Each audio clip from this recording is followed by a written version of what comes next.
Hey there, how's it going? Doing all right. Excited for this opportunity. Thanks. Appreciate the platform. Yeah, of course. No, we'll give it a couple minutes for people to join. I think either Ryan or Kelsey from Upbring will be our other guest. But they should join shortly. Okay, great. How are you doing I'm today? doing all right. I'm doing well. I'm here in South Florida, so it's always a nice day. It's just a little hot, you know. So For sure. Well, it's after I'm up in Pittsburgh, and after having some snow in April, I'm pretty happy with the yeah, warmer weather. yeah, I bet. I don't know if you saw any of that Miami Grand Prix this weekend, but it got pretty hot down here. I did hear about that. The Grand Prix, and then got the Heat games going on. Everything's Yeah, crazy. for sure. How long have you been in Miami? Did you grow up there? I was born in New York, but I moved down here when I was probably in my teens, and I've been here since. So probably about as much time in New York as I have down here. So. Gotcha, gotcha. A little better weather down there, I suppose. Yeah, I miss the seasons in the cold for sure, but it's hard to compete with Florida. Obviously I'm biased because I live here, but we've got Yeah, for vacation sure. capital of I would say the country, with all the beaches and the Yeah, Keys and Orlando and everything. But you have to put up with some over 100 degrees and over 100 100% humidity some days, and it's like oh my gosh. yeah. No, I grew up in Savannah, Georgia, and the main family vacations were definitely targeted towards Florida. Yeah, Savannah gets pretty hot too. My best friend lives in Atlanta. It does, yeah. I was kind of growing up. I was kind of moved back and forth between Savannah and Atlanta, and yeah, they both get pretty humid. Savannah at least has kind of that ocean breeze, so it can be nice. Yeah, no, that's true. It's a great point. Hey, Kelsey, how's it going? Hi, how are you? It goes well over here. Not too bad. And we were of course usual small talk discussing the weather. Where are you located? How's the weather where you're I at? am down in Austin, Texas, and it is hot. It is already 88 degrees today, at noon. And it's supposed to get up, Wow. I think, to like Gotcha, 100. gotcha. So it's warm down here. There you go. I'll actually be visiting Austin for the first time in June. I'm looking forward to that. For consensus? Yes, yes, exactly. So I think that's around June 9th. Yeah, that'll be fun. Lots of people are coming in town for it. It should be a really good event. Yeah, we're excited. All right. I think so. Essentially, the way this works is because it's recorded, people can listen to the whole thing if they join late or if they miss it. We usually find that the listener numbers for the recordings are substantially higher than the live guests, but we do love our live guests. So we'll go ahead and get started if that's all right with the both of you. We can start out with introductions. So if you could introduce yourselves personally, as well as a bit of a short summary of your nonprofit. We can start with you, Kelsey. Sure. So hello, everyone. My name is Kelsey Driscoll. I am the Senior Innovation and Partnerships Manager for Upbring Innovation Labs. And for those of you who are not familiar with Upbring Innovation Lab, it's part of a larger organization, nonprofit organization called Upbring, which is a direct action Texas-wide org dedicated to breaking the cycle of child abuse. So we've actually been around for about 135 years.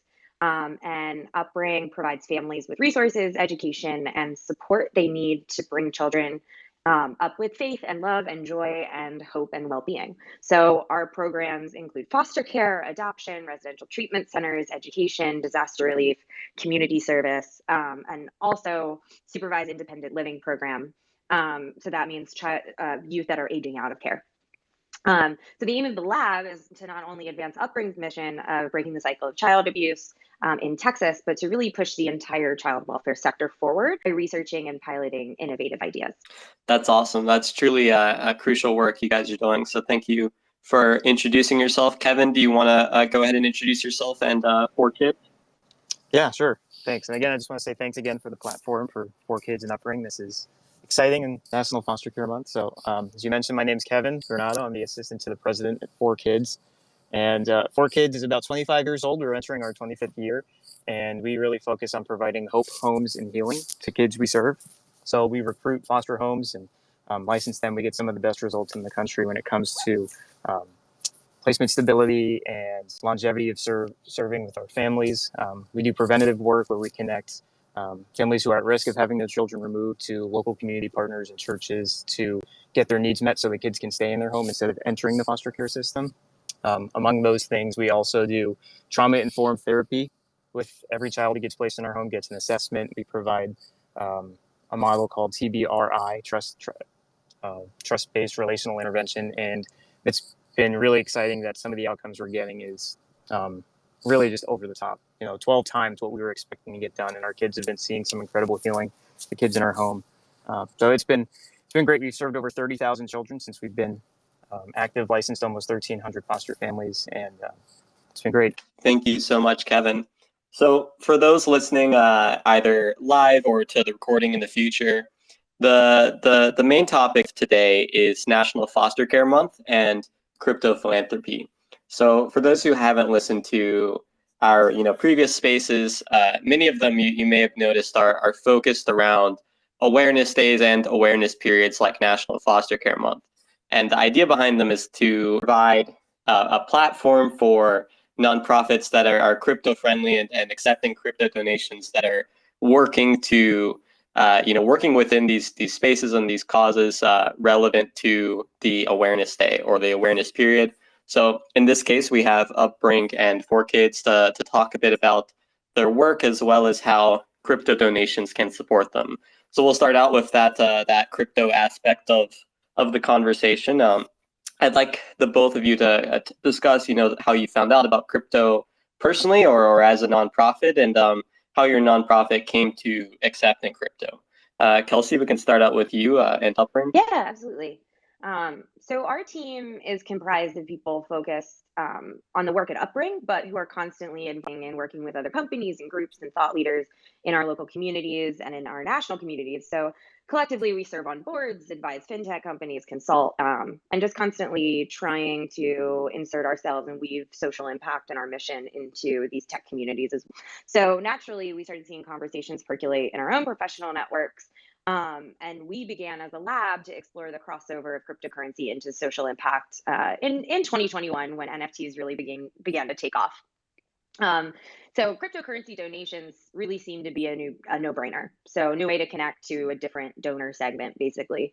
And then after our initial giving campaign last giving season, we really jumped down the rabbit hole, so to speak, as we often claim in Web3. And now we're kind of exploring a myriad of ways to integrate crypto into both our operations and our direct service programming. So, I think probably the most important thing for anyone listening to take away from this, something our VP of Innovation encourages our team to do, is to just always stay active in communities outside your direct line of work as a nonprofit, especially in technology and business and kind of those cutting edge solutions to be able to integrate that type of those types of innovations into your everyday work.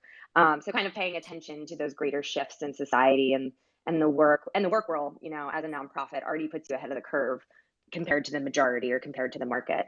So yeah, I think we individually started really getting interested in crypto and the ability or the opportunity that had to do with Web3, and then started exploring kind of what's the lowest hanging fruit. And now we're exploring kind of all different types of ways to incorporate crypto and Web3 tools into our organization. Awesome, that's such an inspiring story. I'm really glad to hear your experience with that. Kevin, do you want to take it next? Your kind of history with crypto and Web3 and how 4Kids came to accept it? Yeah, sure. Ours is somewhat similar and somewhat different. We really try to innovate when it comes to serving our kids. So we try new programs, try to fail fast if they're not going to work, try new things, just seeing how both we can engage both with, we serve kids from 0 to 18 years old. We look at what they're impacting. And also as cryptocurrency and Web3 and NFTs have grown, we're like, this is something we should be in. It doesn't matter that we're a nonprofit. This is something we need to be engaged with. So something I was personally interested in for a while, and being the assistant to the president, I get a little more time with the CEO than average. So I said, hey, we have to fundraise over 60% of our budget every year. This is a great opportunity for us to engage with new donors, young donors, and other ways to just partner with people and make a difference and spread the word about the need out there. So he was all for it. We went ahead and met with the Giving Block, which has been a really awesome partnership. I'll say as a quick ad for the Giving Block.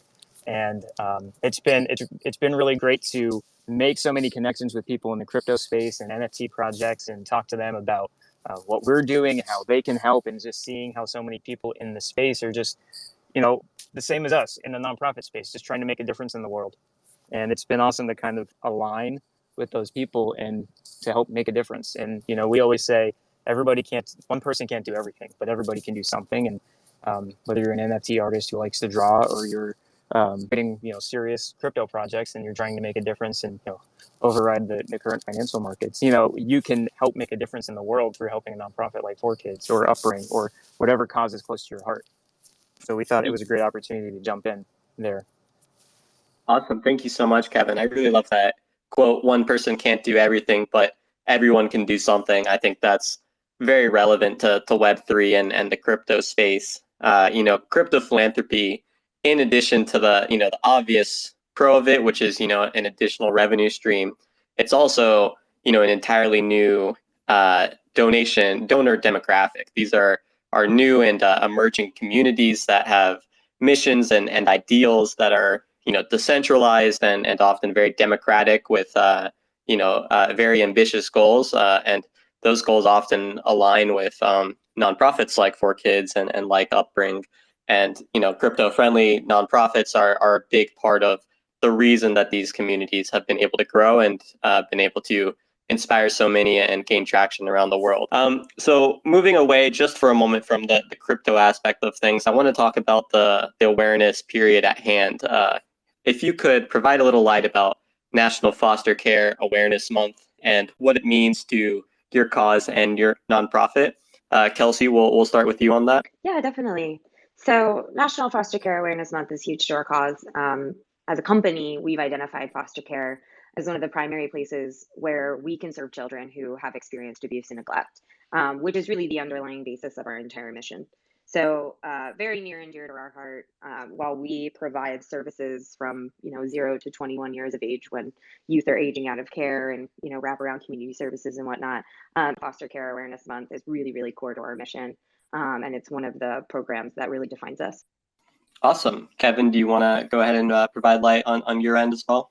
Yeah, absolutely. If you don't mind, I'll share some quick stats about foster care in the U.S. too, and because Of course. part of nonprofits is advocacy, and totally right there with you, Kelsey. So most recent data says there's about 400,000 kids in foster care in the U.S. today, and there's only about 200,000 foster homes in this country. So see an issue there. Not everyone can take in 2 kids, and as a country, we're averaging less than 1 child per home. So we've got a real issue with where do these kids go? And the idea of when a child is abused, abandoned, neglected in their home, that's traumatic. And then you compound the trauma of being removed from your home, going into a stranger's house or a facility or your grandma's house that you may or may not know her. That's traumatic too. So you've got this compounding trauma, and our hope is that they would go into a home with a family, so they can see what a healthy family looks like, what healthy parenting looks like, because we parent how we were parented. We know what to expect for our family because we know what our family was like growing up. If anyone's ever moved in with somebody, whether it's a spouse or significant other or a roommate, you realize, oh, you do things differently than I do. And having that modeled for kids when they're young is just so critically important. So when you match that with the fact that they're being traumatized and they're going through stuff, that's why 4Kids is really pushed for having a therapeutic approach to serving our kids. All of our parents get trained with what we call epic therapy because it focuses on emotional, physical, intellectual, and character needs to help these children build and develop and heal. And just some quick stats about why that's important to us. 15% of kids in foster care will end up attempting suicide at some point while they're in care. Kids who are in foster care are 3.5 times more likely to experience PTSD than war veterans. The average age of a child in foster care is 8. So you think about a 2nd or 3rd grader going through, some of the heaviest stuff we would probably think of if we went through it in our own lives. And they're 8 years old and they haven't developed these skills to self-soothe. So it's really important to have things like National Foster Care Awareness Month to talk about the need. And not everyone can open up their home. Not everyone has an extra bedroom or the bandwidth to take in a child and really be what they need to help a child heal. But everyone can do something, like I said. So if you can babysit, if you can cook a meal for a foster family, if you can come over and do laundry for somebody, or if you can just sit down and spend a few hours with a child who's struggling, all that stuff is just critically important. And months like this open up the door for us, like for agencies like 4Kids or Upbring, to say, hey, this is our month. This is a great opportunity to say you can do something. You can make a difference. And even if it's just in one child's life, hopefully that's a cycle broken and a life changed. Thank you so much, Kevin. Those statistics are genuinely, there's something that I did not realize. Yet nearly 500,000 foster kids and only around 200,000 foster homes. I always learn something new from spaces like this one where we learn from nonprofits about their work. I think in this case, a lot of us around the U.S., since this is mostly U.S. focused for this discussion, it maybe are not super familiar with the world of foster care.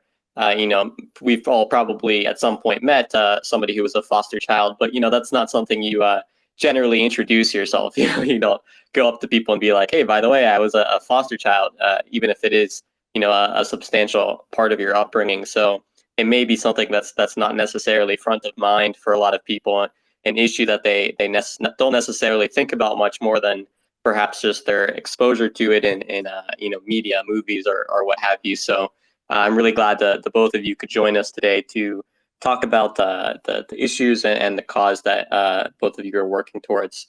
So we'll move back to the crypto aspect for a little bit. I want to provide kind of a window into the how it's made when a crypto donation goes through and goes to 4Kids or goes to Upbring. How do crypto and crypto donations make an impact in your work?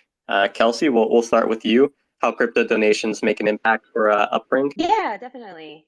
And I think we can't just talk about crypto without talking about blockchain in general and just the infrastructure it provides, or that Web3 provides, to really push the sector forward. So at its very core, blockchain represents a new methodology to exchange data, right? An immutable blockchain, or immutable ledger, excuse me. And there are a number of key benefits that crypto uniquely provides. Immutability, as I mentioned, anonymity or pseudonymity, immediate transfer of funds, and then also historical provenance. So we are exploring ways to integrate blockchain technology across the organization, not only in development or in fundraising, but in direct service programming and data management. And as we drill down into the funding specifically, historically funding causes like child welfare, or like organizations like Upbring, have been an annual grind comprised of one-off support, state and federal contracts or grants, and donor outreach. The average donor for any nonprofit in the United States is between 60 years old. So this crypto is super important to the work we do, and it'll continue to be super important in the work that we do as the Web3 ecosystem grows. We're currently working on a few projects to build sustainable models of funding for innovation that leverages Web3. And I can't say a lot more right now because we're just about ready to drop some of that work. You'll be the first to know. I encourage everyone to follow us on social media, at Upbring.org. And to support our mission to break the cycle of child abuse and help build those sustainable innovations and funding models by donating crypto through Giving Block and through these giving campaigns. At the end of the day, right, nonprofits still need to function. And as the economy shifts kind of beneath our feet, we have to follow it, and we have to be able to leverage these new technologies to make us resilient and sustainable for the future. And crypto donations accepting crypto donations is a huge step in that direction.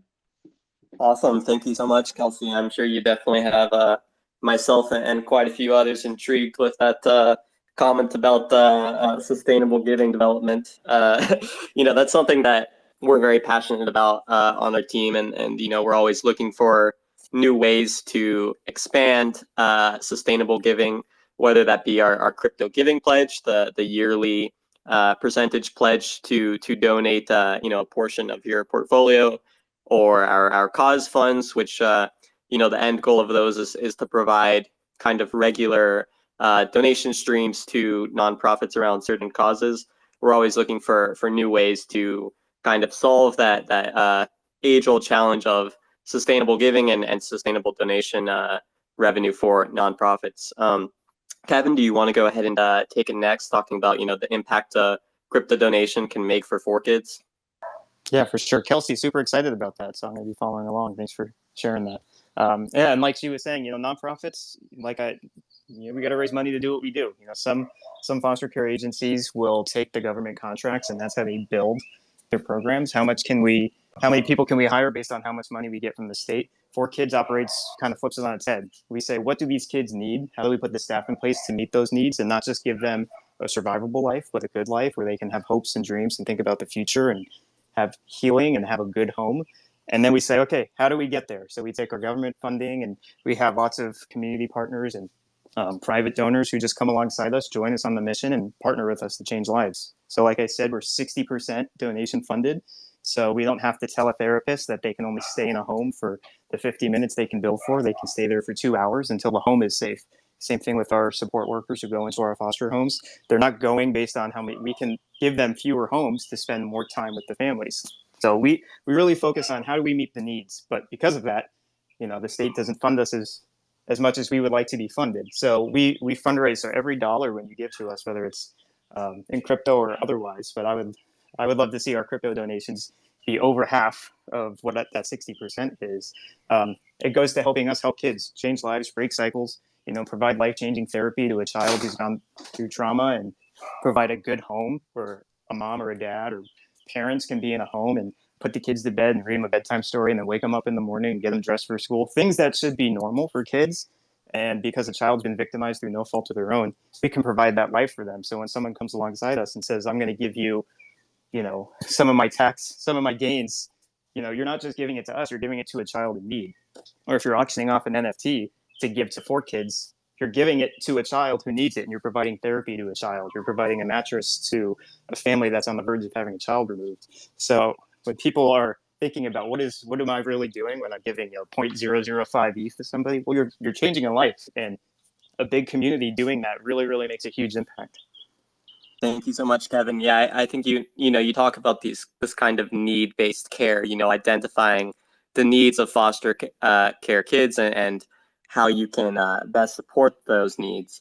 And I think that this kind of need-based care, it's something that I've heard about from, some of our other nonprofits and a few of these other spaces. It can be hard to quantify, when you actually talk about it and go over it, it's very easy to explain, but, it can be hard to quantify on paper. So I always like to, ask that question to provide a bit of color to the reality of the crypto donations that, these individuals or NFT projects or platforms are deciding to make. For those listening either live or to a future recording, we will be putting highlights up from these nonprofits, as well as a full recording eventually on YouTube. Additionally, I'll go ahead and post the donation links for both 4Kids and Upbring in a recap tweet after the space so that you can support them. They accept over 80 different cryptos through us, so you can choose one of those to use for your donation. We'll go ahead and wrap with one more question. If you could provide, a single message. It's a bit of a cheesy question, but I always like to ask it in these spaces. A single message to the crypto world, the crypto community, what would that be? Kelsey, we'll start with you. I love this question. It always kind of comes back to collaboration over competition and the age-old "wag me, we're all going to make it" kind of OG Web3 ethos. 4Kids and Upbring serve populations that have been left behind by traditional markets and institutions, and we know that because data tells us that. Data tells us there are almost 500,000 kids without homes in the United States right now, right? So at high level, in other words, we're still early. So the early adopters, the movers, the shakers, we need to be intentional so that we are not building a system that mirrors the faults of our existing systems and institutions. We need to use this technology to weave social responsibility into the fabric of Web3. So we can leave the next generation a system that is more inclusive, sustainable, and empowering than the one that we inherited and the one that we're trying to fix collectively now. And this applies to much more than crypto, right? We're doing the things that other people are either too scared to or don't want to do. We live in a hybrid world in real life and meta. Most folks in Web3 are using Web3 tools, but in Web2, it goes a long way to pick up the phone and bump knuckles, connect with the people behind your favorite NFT projects and the people who are being served by those NFT projects, by the product that Upbring and 4Kids are putting forward into the world. So we love connecting and belonging and ultimately getting our hands dirty and connecting in real life with what matters. Let's work together to make Web3 enhance, empower, and better the systems that we already have and build new systems that are more inclusive to the populations that have been left behind. It's a bit long-winded, but I hope No, I got the message across. it's amazing. Thank you so much, Kelsey. That was very well said. Kevin, do you want to go ahead and provide your single message to the crypto world? I mean, yeah, Kelsey really nailed it. I was going to say something really similar. So rather than rehash it, I'll just kind of say, like we said, we're still early. We're still building what Web3 is going to look like. We're still building, what the norm in NFT projects and crypto projects are going to look like. So I would say, if you're in that community, we always say we're all still early, but let's hold people accountable and say, what besides like the normal utility of this NFT gives me access to that, or this is a good investment because of that. Ask the project creators and the devs, where's the good that you're doing with this? When we talk about we're all going to make it, let's make that all extend past our wallets and look at the people that in the world who need it. We're all going to make it actually mean all. So I would say really just hold people accountable and say, I'm not investing until you've committed to give to this nonprofit or to these people in need, because that should be the norm as we get into Web3. And how Kelsey talked about being inclusive. Let's do that. Let's make it the norm. Thank you so much, Kevin and Kelsey. You guys were both amazing. I learned a lot, and I know our listeners, both live and to the future recording, did too. Once again, for those listening, I will post donation links for both 4Kids and Upbring under the recap tweet for this space. And you'll also be able to find donation tweets in the YouTube description if you're listening on YouTube. So please consider supporting Upbring, consider supporting 4Kids, as well as the many other nonprofits on our platform. Crypto Philanthropy makes a huge difference for these nonprofits, and it helps the Web3 world grow and makes the world a better place in the process. So thank you so much for joining us. It's been amazing talking to you both. Thank you for having us. We really appreciate it, and it was great sharing the stage with you, 4Kids. Hope to continue the relationship. Absolutely, same here. Again, appreciate the platform, and Kelsey, just really excited for what the future holds over at Upbring. Amazing. So have a wonderful rest of your day.